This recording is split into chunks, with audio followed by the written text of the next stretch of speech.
ឧបសគ្គគឺជាស្ពានចម្លងទៅរកភាពជោគជ័យតើអ្នកធ្លាប់មានអារម្មណ៍ថាពិភពលោកទាំងមូលកំពុងតែព្យាយាមរុញច្រានអ្នកឲ្យធ្លាក់ក្នុងរណ្ដៅដែរទេនៅពេលដែលអ្នកចាប់ផ្ដើមបោះជំហានដេញតាមក្តីសុបិនរាល់ពេលដែលអ្នកព្យាយាមងើបឈរបែរជាមានរបាំងដ៏ធំមួយមកបាំងពីមុខអ្នកជានិច្ចមនុស្សភាគច្រើននៅពេលជួបស្ថានភាពបែបនេះពួកគេជ្រើសរើសការបោះបង់ពួកគេមើលឃើញថាឧបសគ្គគឺជាជញ្ជាំងដែលមកបង្អាក់ដំណើរជីវិតប៉ុន្តែចូលឈប់មួយផ្លែតហើយសាកល្បងសម្លឹងមើលវាឲ្យស៊ីជម្រៅជាងមុន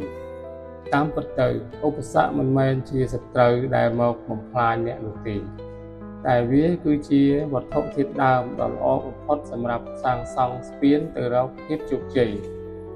ប្រសិនបើជីវិតរបស់អ្នកមានតែផ្លូវរលូនគ្មានការលំបាកគ្មានការឈឺចាប់តើអ្នកអាចដឹងថាខ្លួនឯងរឹងមាំប៉ុណ្ណានោះទេ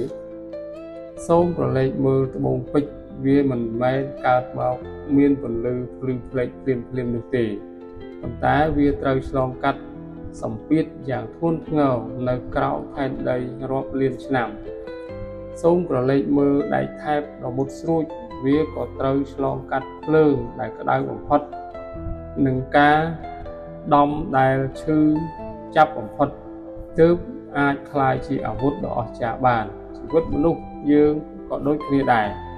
បញ្ហាកាន់តែធំបទពិសោធន៍កាន់តែក្រាស់រាល់ការបរាជ័យដែល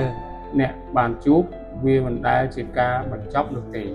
តែវាគឺជាមេរៀនដែលបង្រៀនអ្នកឲ្យចេះដើរដោយប្រុងប្រយ័ត្នជាងមុនកុំបន្ទោសជោគវាសនាហើយក៏កុំស្អប់ឧបសគ្គដែលចូលមកក្នុងជីវិតចូលរៀនអរគុណដល់ការលំបាកទាំងនោះព្រោះវា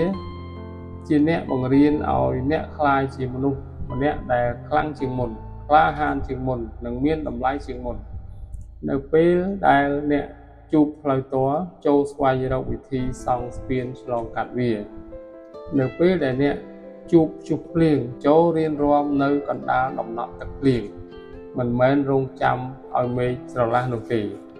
ចូលចាំថាគ្មានស្ពានណាដែលសង់ឡើងដោយគ្មានការលត់ដំនោះទេ